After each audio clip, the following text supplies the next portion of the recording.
thank you all for coming. I'm very excited. This is more people I've seen in the same place at one time for a long time, Yes. 2 years. You know? Okay, so we are reading first part of the program. We're reading out of this little book, which has gone a long, long way, Simple Abundance.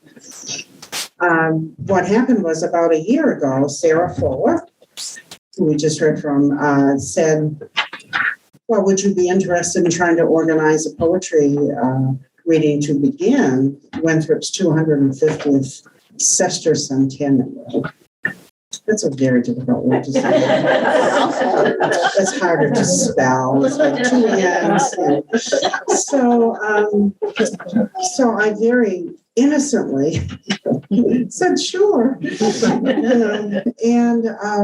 But what has come from that has been a group of some wonderful people coming together to write some great poetry. And out of this little book, and there are some for sale at the table in the back, well, for sale for donation that will go to as the fundraisers. So what ended up happening, though, was that we were able to garner $400 with the sale of this little book to go to 2 wonderful benefits. And that was the silver lining of this. And the other part of that was people getting together and writing poetry and being able to read that together and share that. And wonderful stories about Winthrop. So it was a good thing. Let's say I had this written down. I was going to say all of this, and I haven't even looked at it. So we'll see what I've. Well, I guess we'll begin by doing this. There's 2 people here that are going to speak first before we do the poetry. One is Sarah Fuller, and she's going to present the fundraiser checks to the different places, the 2 different places that they went to. The other one is Priscilla Jenkins. And Priscilla is just going to give a synopsis of what Winthrop's 250th sesquicentennial, what happened during that last year, to celebrate Winthrop's 250th year. So without further ado, let's start with Priscilla. Priscilla Jenkins. Hi, everybody.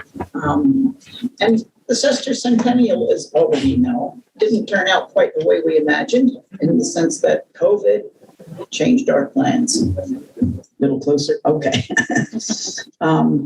So I really was kind of stymied about how we start all this. We had a meeting well over a year ago, in the beginning of 2021, and what could we do? We couldn't gather. All these things were blocked. So Sarah came to the rescue and said, a poetry reading. and thank you, Sarah and Claire, because that was really, for me, a very emotional and stunning, inspiring way to start our sesquicentennial. And then the day after the poetry reading, we rang church bells. I hope a few of you heard them. I got turned at the bells at the Methodist Church, and I heard bells in several places. In fact, I keep thinking there should maybe on our anniversary every year we could do bells or something. So thinking forward, I think we should do some things that we couldn't do last year.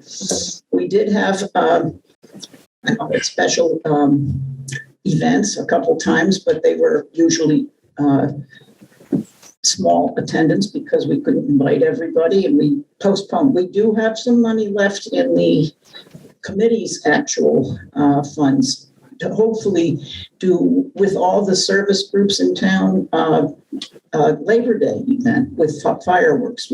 I tried to jam it through last year, and we just couldn't gather. And it's a good thing we didn't, because the fall was pretty rugged. So I think we have a flag. The American Legion Auxiliary did a flag contest. I've seen it flying a couple of places. I don't hope maybe you will see more of that. We did the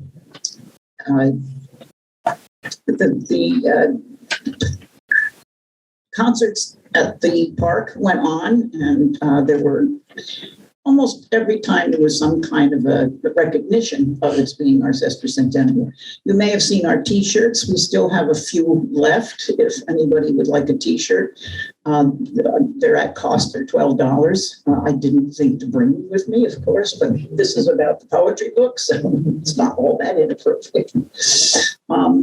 I do feel eager to not forget that we are 250 years old, and maybe we can refresh that memory when the country turns 250, because we beat it to that mark. So I'm hoping, I know I made the list. I was going to share it with Sarah so she would refresh my memory if I'm leaving anything out. But I know they did, they set up where you get the clues and you go to the next station, and Scavenger hunt. scavenger hunt. I'm not 100% sure that got off, but it was in the works. And again, I think some of these things that we had looked forward to, we will plan again to do as we can go into the future. And I did check the transmission rate, community transmission rate in Kennebec County is low. So, glad to see you all here, and enjoy. Do I leave anything important out? I think you covered the bases. So we aren't over with it. We did finish it, and I think this is a beautiful way to end the official year, which was actually the 27th, I think. And we're making it 4 days later, 3 days later. Thank you, and welcome. Enjoy. Well, thank you, Priscilla. You were a great impetus for getting the sesquicentennial activity started. And Can I say one thing? One of my goals was for everybody to know what a sesquicentennial was. I don't know that we quite met it, but a lot of people do.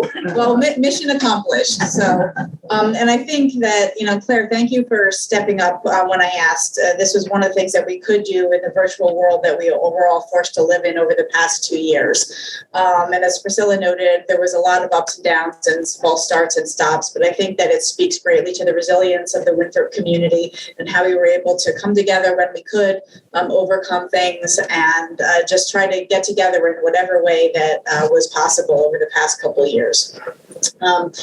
And so that hopefully we've got a couple of great organizations that the proceeds from the poetry books are going to be donated to. And as we talked about doing this, there's no shortage of good organizations that can, use dollars here and there. And most of you are members of several of them in one way or another. In addition to the two that we're presenting checks here today to, a number of books were also given to the Historical Society, and proceeds from the sales at the Historical Society building on Main Street. They'll be able to keep those as well. And that was another great hallmark that during the sesquicentennial, the Historical Society was able to purchase and open their building in that, and really make a great contribution to Main Street and be stewards of Winthrop's history from yesterday and moving forward. But with that said, other great stewards of Winthrop's culture and heritage and sense of community. The Winthrop Grange has been in existence for I don't know how many years, a very, very long time, and has had also its ups and downs, but has been working on seeing a resurgence in the past few years. And so we're happy to give a donation to them. And one of their good friends, Mary, is going to accept this check on their behalf and pass it along so that they can use it for their good work. So thank you very much. And then we've got the Friends of the Bailey Library. There's a lot of Bailey Library folks here. I don't know which one of you wants to step up and do the honors. Callan is here today. Oh, excellent. Our newest addition to the wonderful library staff here that we have at Bailey. The stewards of our culture in our town, we couldn't be more grateful for the asset that you provide to all of us. So thank you very much. Well, thank you all for being here. Thank you for coming to listen. Thank you for coming to read. Thank you for the contributions that you make every day to the community. I'm going to turn it back over to Claire and enjoy the afternoon.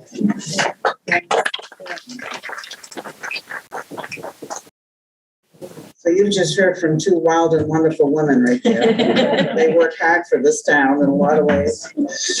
So this is the book, as you're probably familiar with, that, we ended up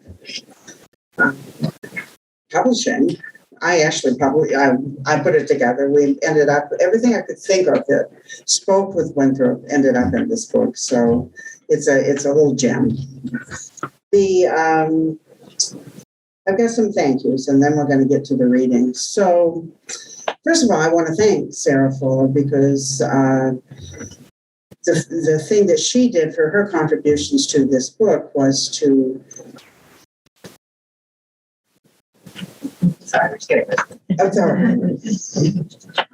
thinking, okay. One of the things that she did was to fund the purchase of these books so we could, sell them throughout the town. And that was a wonderful, generous thing for you to do. Thank you, Sarah.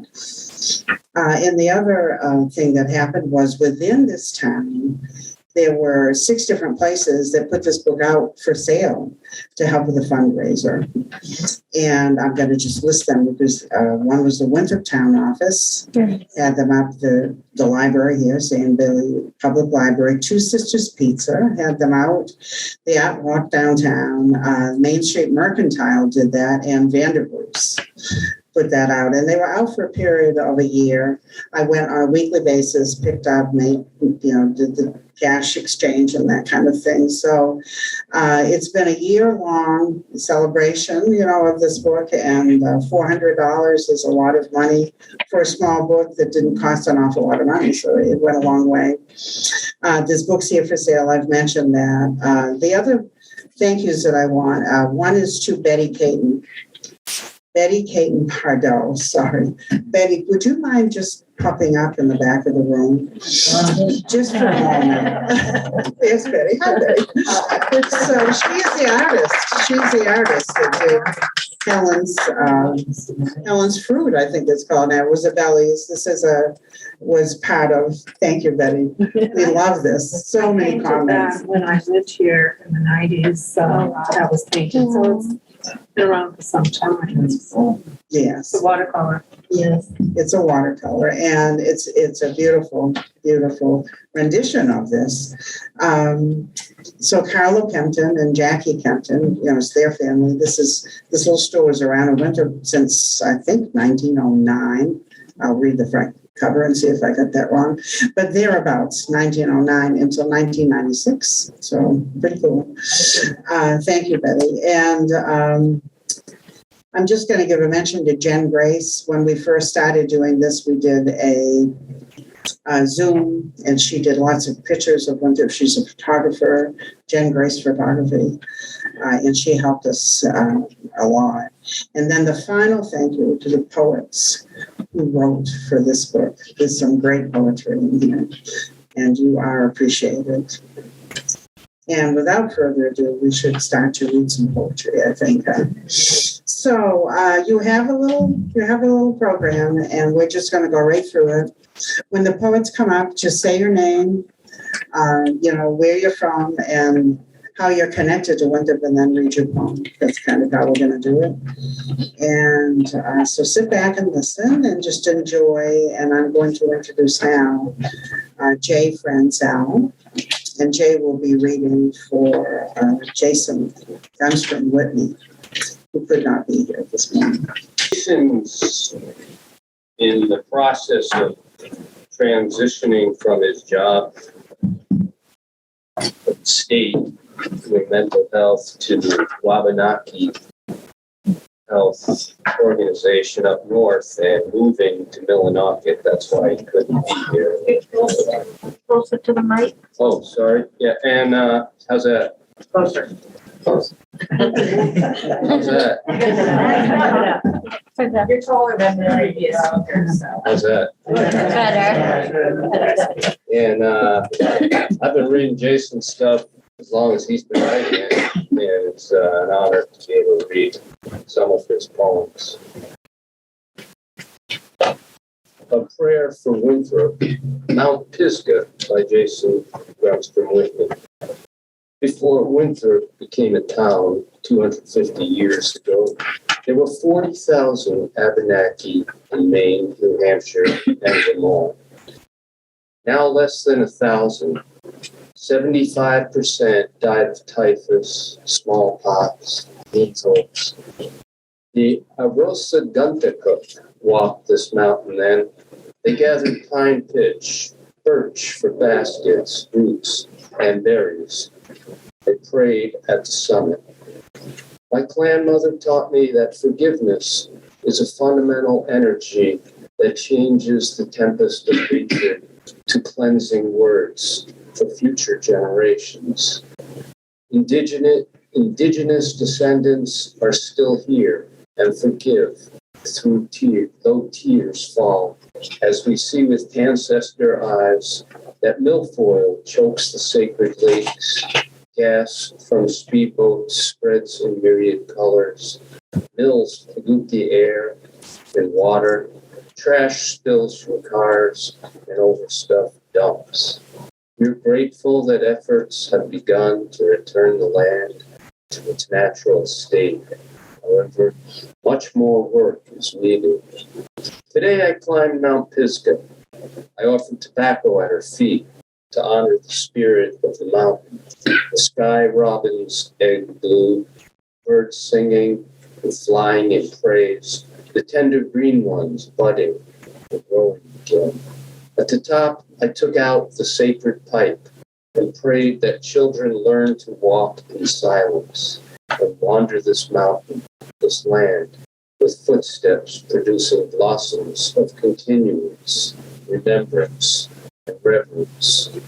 For the flourishing of this nation, let this prayer spread from town to town, city to city, so that this nation can move forward with inclusion and equity. Tend to the hairs on our Mother Earth's skin, the trees, the grass, berries, and bushes. Tend to her veins, the rivers, the lakes. Slow our steps and walk in reverence, kissing her skin with our feet, so that our children 7 generations from now will thank us. Today, as we celebrate this town, let us remember all of its history as we move forward together. I am Mary Richards. I'm going to read A Tale of Two Lakes, which was written by my sister, Karen Richards Toothaker, who couldn't be here today. She's hanging out with her grandchildren. I have been here in Winthrop for 70 years, so I'll try to get through these poems without too many tears. Winthrop, A Tale of Two Lakes by Karen Richards Toothaker. Winthrop is blessed with lakes and streams, more than most our other towns, it seems. This is a tale of two that surround, joined by the stream that runs through our town. First, a disclaimer I will provide. I remember this tale from when I was 5, told by my dad, and Karen's too. That is who. The truth of it is, I leave up to you. Long ago, when the town had no name, the lakes and streams were all the same. Folks made their homes on the shores of each. Their living was centered without much reach. Even so, known by all was this one thing. Near one lake lived a woman whose feast made you sing. But over on the other lake was a woman who was no good at cooking, not even a stew.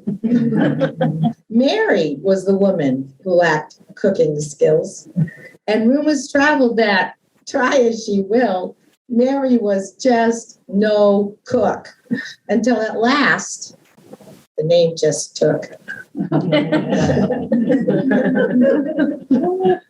Settlers moved in from away. When asked, the locals there would say, Mary no cook is a fine lake indeed. Mariana cook? The settlers would repeat. Locals gave up. Those folks from away, they just could not say it the right way. So Mariana Cook Lake became its name, and Mary No Cook lost her fame. As for Anna Bessacook, you might have guessed, Anna's cooking was the best. Anna Bessacook, the words came through by the early town folks on the stream in canoes. Marana Cook and Anna Bessacook, both are treasures by any name or by any measure. Mary No Cook, Anna Bessacook, Anna Bessacook, who's to know? A fun little tale to tell, even so. Hi, is this on? Yeah. Okay. I'm Carolyn Russell, and I've lived on Morrow Street around the corner since 1972 in the very same house. And my connection with the lake is pretty strong, except I forget that the lake is there in the summer and forget to go swimming. Yeah. Number of years ago, Claire and I went kayaks, and we started plying the waters of Maranacook. I think I'm kind of too creaky to do that anymore, but this is a story about that. Kayaks pulled high ashore after a sudden shower, two bright plastic crafts await by Maranacook, blessedly deserted. As the sky spreads with newly washed sunshine and the beachfront fills, we ease onto familiar waters I've never plied. Most strokes are slow, all movements tentative, at first close to shore, up to the lake's outlet. Then comes the moment. We slice across the surface round the park onto deep waters. My strokes become a prayer. My actions are a song. We pull into the cove where ends my lawn. I sense someday soon this will be my pathway into a paddled world. Hello. Hi, Judy. Hi. I'm Judy Harris, and I've only lived in Winthrop for 5 years, but I've known Winthrop for many years, since 1967, when I moved up here from Florida. And I'm going to read a poem called The Bird's Call. I'm sorry, not The Bird's Call, at Maranacook.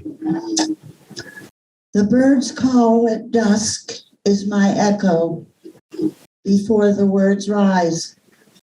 If there is yet some certain peace to be set like a jewel in this ring of uncertainty without cease, it is the lone bird calling to the falling dark in tones kin both to joy and grief.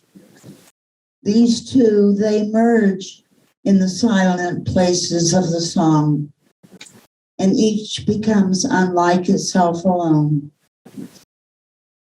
For there, a new configuration, pure and bold, leans against the night air and unfolds like a bird's wings stirring to flight.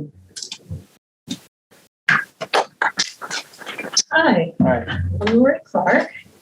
I moved back to Maine in 1998 during the ice storm. So for certain people in Winthrop, our family is infamous. The people from Texas who moved during the ice storm. We had no clue that it was coming. I live in Reedfield now. Can you guys hear me okay? Yeah. Okay. I live in Reedfield now, but I worked here at Bailey Library. I have many friends in Winthrop, and I still feel that I'm part of the community. So I'm honored to speak here today. My poem is called Arrival, and I wrote it actually as I was walking down Butters Hill Terrace, where I lived for a while, and looking at the lake, looking at Maranacook in early spring. arrival. Shards of ice float like daggers in the frigid April lake. The loon, newly arrived from its winter wandering, swims unperturbed, knows without knowing that winter's let go, even as snow clings to rocks on the shore. And dead leaves cover the delicate green, lying curled, waiting in the dark. It understands the turn of seasons, the tilt of earth yearning toward the sun, that tomorrow is a lifetime from today. Lifting its necklace throat, the loon unfurls a song, exquisite in its longing, to echo over the still waters. Another poem by Jason, Singing Ice. How's that? Better. Hey. Better. The March wind blew yellow wisps of birch bark like tiny Tibetan prayer flags. I offered prayers to all beings. There was a call and response of chickadees singing their spring song and ravens sounding mating calls. The ice was singing subterranean notes that ascended into star frequency.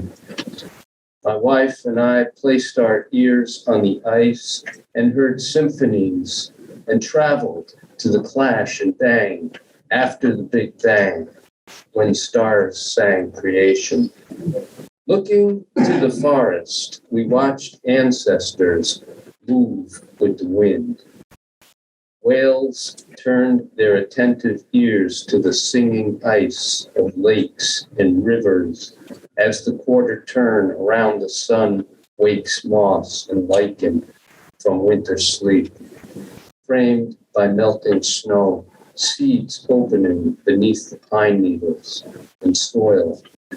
Like the chickadees and ravens, whales sing call in response to stars, to inform of singing ice and spring. The stars smile. We left Maranacook Lake, still hearing the song of ice. At night, I dreamed of whale riding the galaxy to the soundtrack heard on our hike. Ancestors greeted the whale and I with solar wind that smelled of sage and sweetgrass. There's a lot of talent here. Good afternoon. You hear me okay? I reside in Fayette. I have children that live in Winthrop and have graduated from Winthrop school system, so there's a long connection that way.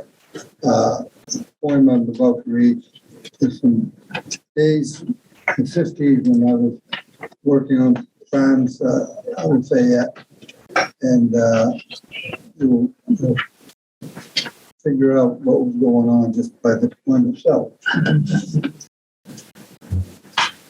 Its name is The Hayfield. I remember a day from many years gone past. Those of two old brothers that were bachelors and near their last. They walked with pride, but ever so slow. It was off to the hayfield that they had to mow. An unlikely duo carrying snakes inside, preparing to cut the timothy that was waist high. They wet their stones to help keep their edge, then tackled the grass, engulfing the hedge. Yes, these old fellows knew what to do. They had more patience than me or you. With the shadows long on the ground, they laid 2 acres of grass effortlessly down.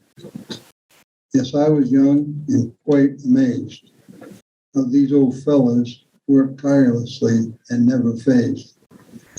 An old generation that had led the way, they cut the hayfield, not a word to say.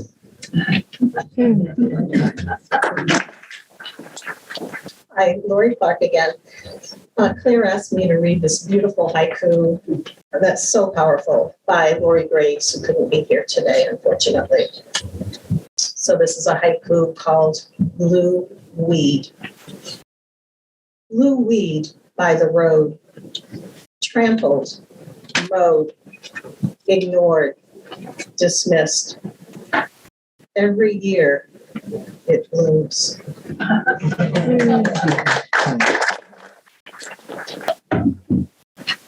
So 1918 was the year in the United States when there were more motor-powered vehicles than horse-drawn carriages. So my poem is called Morning Commute because since it probably took a few extra years to get to Winthrop. But we've been in cars for a long time. Morning commute. I'm going 40 in a 25, but it's not fast enough for the guy clamped to my rear who's weaving across the center line, trying to get around me, as reasonable as my dog trying to get out the kitchen door to chase a squirrel. And I know there'll be no good place for him to pass for 3, maybe 4 miles on this windy stretch of the Mount Pisgah Road. For I've been in his shoes, behind someone uncertain or inattentive, going barely 20, past the goldenrod, the black-eyed Susan, the Queen Anne's lace, the maple trees, reaching through the power lines like children who've grown big over the summer, while the radio drones the ball scores and politics.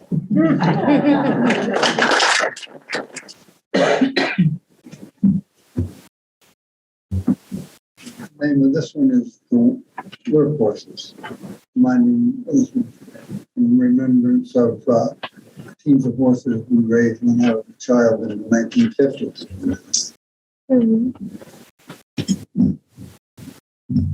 They were raised to help tame the land, equines that were to be part of the big plan.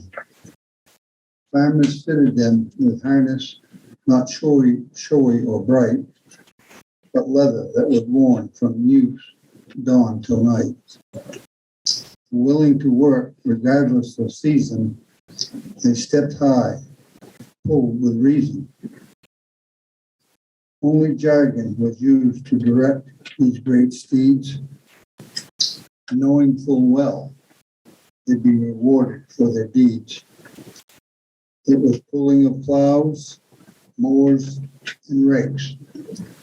Stone boats were used to move rocks for pastures to make. A workforce that seldom ever balked, but was happy whenever we stopped to talk.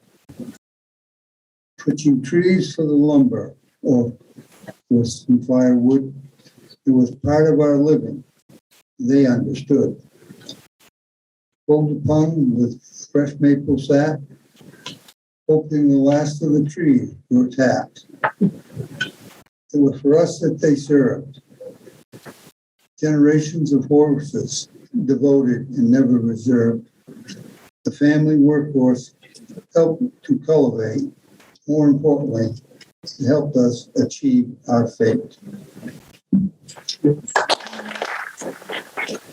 My poem is called Last of a Dying Breed. There is violence all around us. We hear it all day on the news. I guess it depends on what channel you watch and if you agree with their views. But in small rural towns like ours, things are much different here. For the most part, we can walk the streets without all the fear. We don't have to walk with our eyes to the ground. We can smile and greet all those we see. For in small towns like Winthrop, we can live fearless, and we can live free. So give me a small town like ours, any day of the week. Let us cherish our small town values, for we are a dying breed. My poem is called July 4th, Winthrop, Maine. Police barricades stand ready at the corner of Summer Street. A line of small American flags marches down Bowdoin to the lake.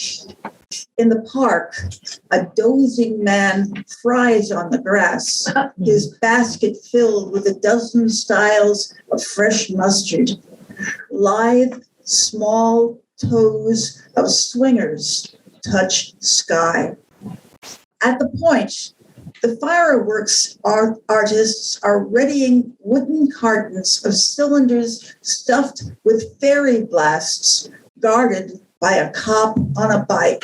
The beach is so jam-packed, people plant chairs in the water.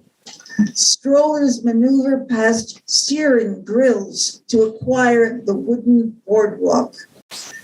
Lines form around parked trucks selling cold drinks. It's almost 100 under the trees. Someone announces a dunk tank and karaoke. I watch two tots build a round castle. Then a craft speeds, spewing waves.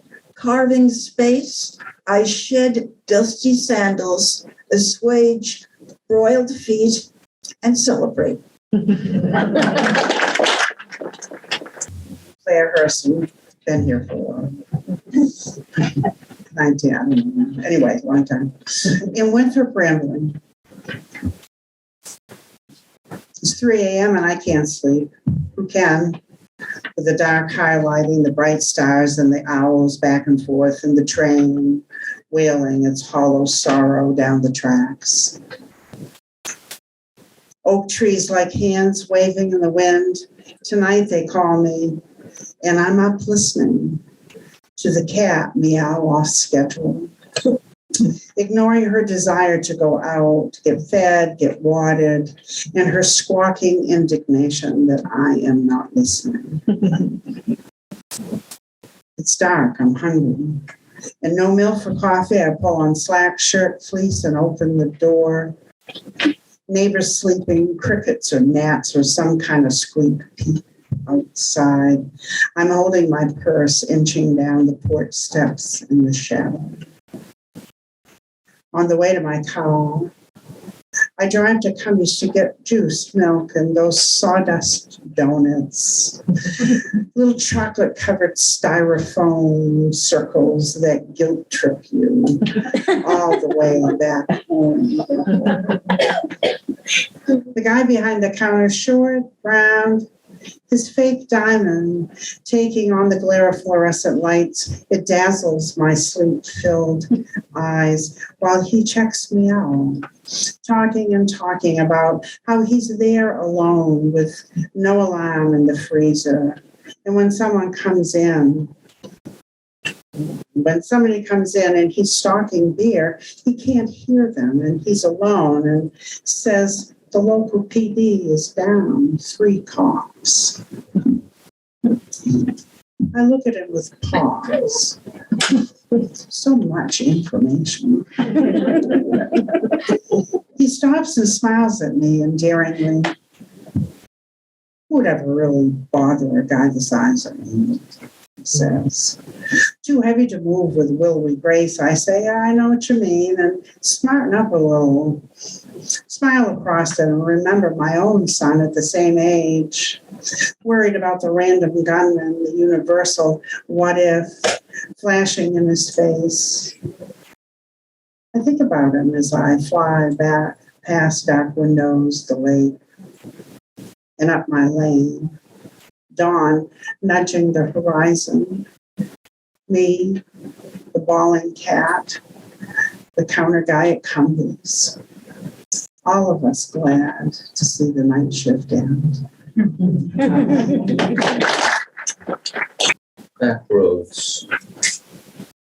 In the city, I'd walk down the avenue, maybe see the purple man in purple jeans, astride his purple bike, talking about the latest crops in his garden by the boarded building he squatted, community veggies grown in night soil, or Rick Aviles, before he got famous, bursting onto the E-train, stalking the 42nd Street Library, any damn corner, saying, everybody in New York's got roaches, except Jacqueline Kennedy.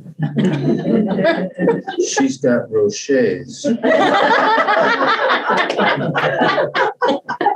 Speaking as a Latino roach, a white roach, a black roach, a Jewish roach, an Italian roach, while clinging to some imaginary apartment wall. Maybe fresh out of rehab, doing what he did best, helping us laugh at ourselves. I always put a bill, not a coin, in his little red cap, no matter how short I was.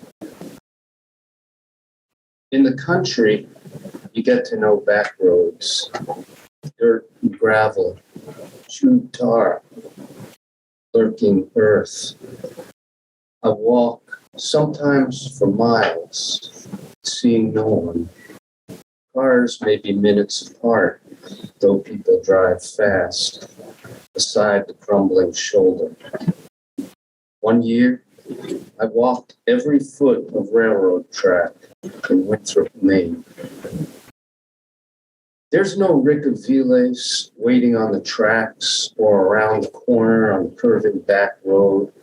Maybe some trees, a well-kept trailer, a doe struggling to make sense of pavement.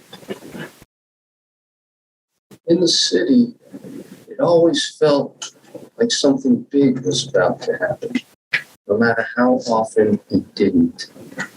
As if those were messianic days. Purple squats are condos now.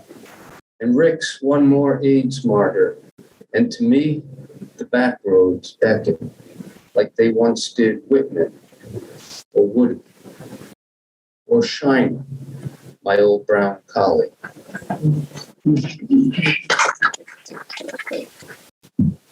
Listening to this again, I'm thinking I should have made this a haiku. From the hustle and bustle of the megalopolis to where we can hear, see, smell the water, including noisy ice, a thrilling experience of nature groaning. A camp environment where I can relax, dream, imagine. I learned from kids as a substitute teacher the sharp edges of discomfort in our community.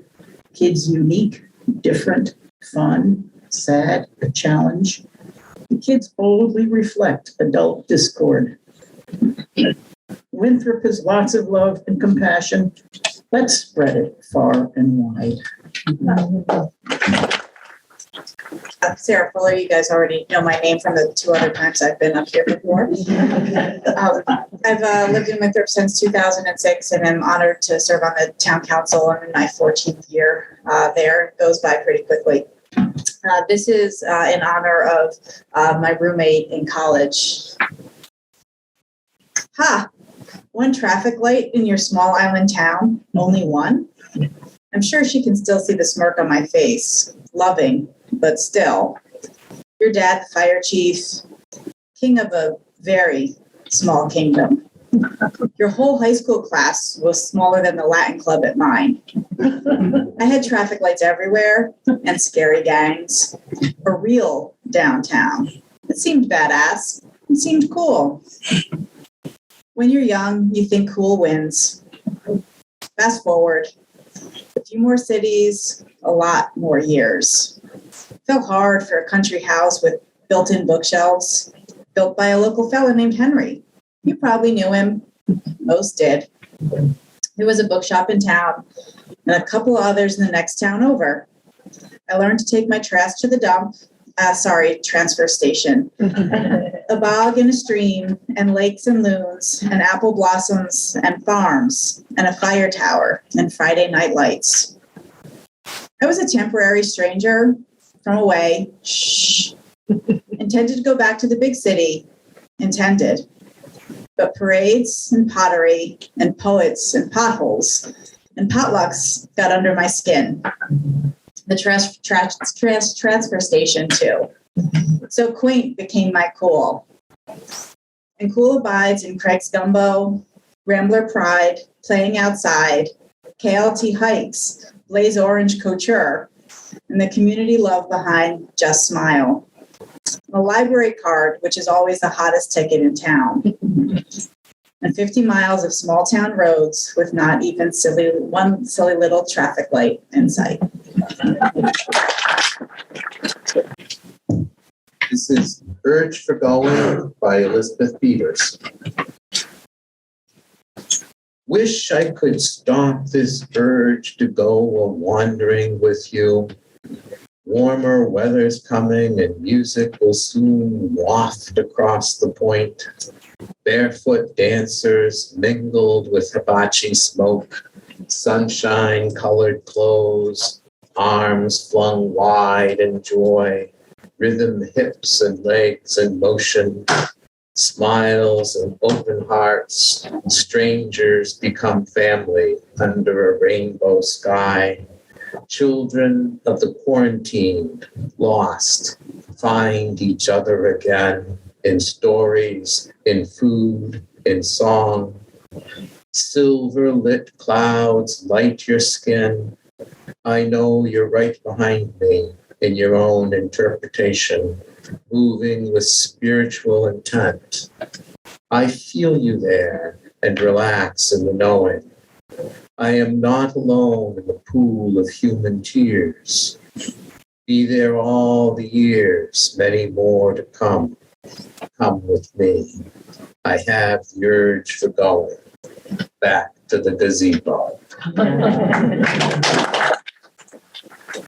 When Claire asked me to do a poem about Winthrop, I could only come up with one real stunning illusion. I just this past week retired from Circle K. I've been there for 34 years, and I have seen many a sunrise coming up over the Commerce Center where the big tower is in the middle of town. So it's called Greeting the Day in Winthrop. As the dawn quietly emerges from the nighttime sleepy rest, I gaze over the Commerce Center and wonder, what's my daily test? And the light begins to illuminate and forecast the day's events. And God chooses then to bless my day in colors I can't resist, saying, this is the test I bequeath to you, no matter where you be. Treat each and every person as the colors that you see, with illuming pinks and purples, and remember the gift I send you and the beauty that you see. This is Hell. We Are All Nervous, 1966. We went riding on Sundays, backseat nausea, front seat conversation, ashtrays full, windows yellow. We followed ribbon roads to visit Aunt Bev, past fields, hills, the causeway, where people lined to fish. When we arrived, Pete Fountain and Boots Randolph serenaded us in the driveway, swing albums on the turntable spinning, and away they'd go. A whiskey in one hand, a Camel in the other, at the top of their lungs singing.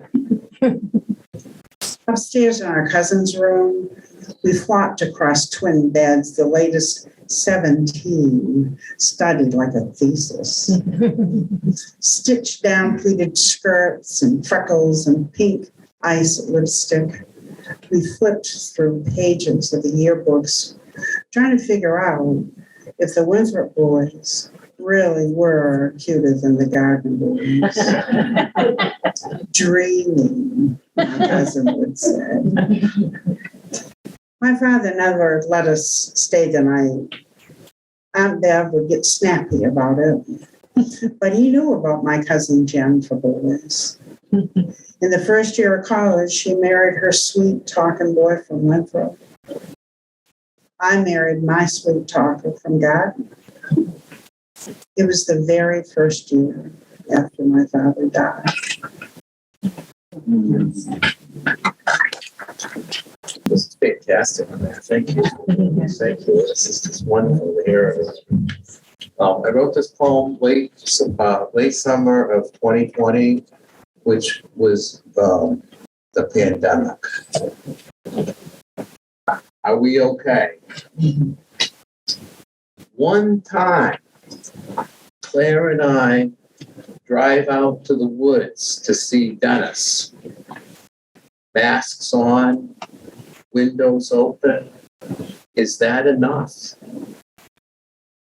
We wander, socially distanced through his squash vines, admire his carefully fenced from the groundhog, broccoli, and kale.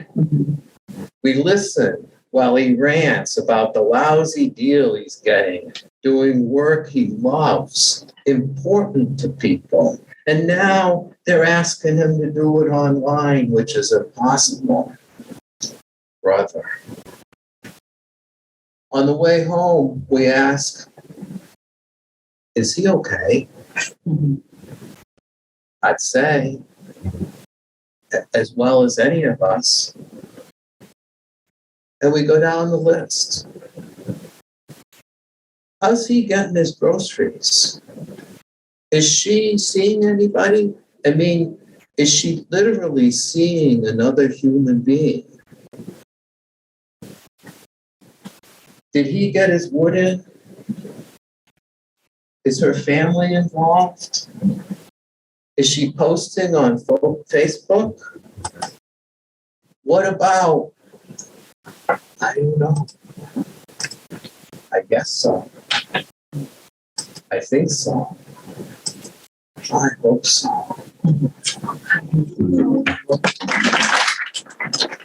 Last poem is next, and Mary Rich is going to read that. I just wanted to say, first of all, this ends this part of the poetry reading. We have an open mic that's going to happen in about 10 minutes after we stop here. Mary is going to read the last poem, and the poet that she'll be reading is his name, Pete St. Hilaire. Now, Pete is a Winthrop person for a long, long time. His family's been here a long time, and he sits by the public beach almost daily and writes poetry. I mean, who'd have thought it? You know, so, and I heard that little rumor, and so I zipped up beside his truck, which seems to be his office, and I said, so we're giving a poetry, do you want to be in this book? And he was thrilled to do this, but he didn't want to come to me, so Mary's reading for him. And this is the last poem I remember. And this goes back into a lot of names, a lot of people. It's a long one, but a very good one. I know Mary will do it justice, so thank you. Okay. Oh, you're welcome. And thanks for coming, and stay for the open mic. If people want to read, you've got to have your name in the little hat back there, so don't forget to do that. And then we'll begin. All right. All right. Thank you, Peter, for this point. Yes. I remember the sidewalks are quiet and Main Street is empty, but I remember when it flourished plenty. I remember Wilson's and Bruno's, I knew you'd know Jim's, and Haskell's shoe store, Audette's, Weston Auto, and many, many more. I remember the teen club and courts most summer nights. I remember root beer floats at the Dairy Delight. I remember baseball games on Maxwell Field behind the town hall, where Bud Clough gave nickels for every foul ball. I remember the drugstore, Mrs. Fish, Mrs. Bell's, and Dot Still. I remember the information booth across from the mill. I remember music at the courts. People danced. They sang to Biggie Rat, The Herd, and the Hole in the Wall Gang. I remember 48 Maine when it caught fire. And I remember Oradas and Smith Mobile if you needed air in your tires. I remember watching the parade with my family at the end of the street. My father carried the flag, and beside him, guarding the colors, always was my brother, Teet. I remember you knew it was spring long before the frogs peaked, because you would see Mr. and Mrs. Foyt and her bandana riding through town in their green Jeep. I remember the tuition students. We didn't mind the merger. I remember Jerry's lunch and his famous jar burgers. I remember who said, "Pretty day, what a night." He must be mentioned in this rhyme. So thank you, Walter Jackson, for getting the mail on time. I remember Jim Osborne. We were all his good friends. He knew every bus route from beginning to end. I remember the old police, Sergeant Raleigh, Nestor, and Curly Poor. They never arrested me. Now remember, this is Pete writing this point. But I was only 3 or 4. I remember the old point in the middle always was a puddle. I remember who sat in lawn chairs outside Weston Auto was always Frank Tuttle. I remember the bowling alley, always so much fun to do. If the pinballs broke, they would call Buddy Drew. I remember the A&P. They kept watermelons outside. Mr. Moody and Mr. Warren, if you needed a taxi ride.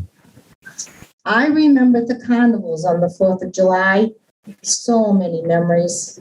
A lot I forgot. But I remember Minnie Pearl singing in Post 40's parking lot. I remember men's softball league of the collegians were Top Guns. They'd stayed there a while, but had changed their name to Duns. Then a new team took over, tore through the league like trees being down by beaver. What more can I say? I was one of them. We called it nightcap fever. I remember the boat races were always done before dark. I remember Horace Mason and his boat called the Shark. But there was one place all kids would go shop. When you walked through the door, often stood old Randy Pop. He never did say much, but knows who I am. He was the local town painter in the parade. He was Uncle Sam. There was ice cream and chips and penny candies galore. The greatest place ever was Helen's Fruit Store.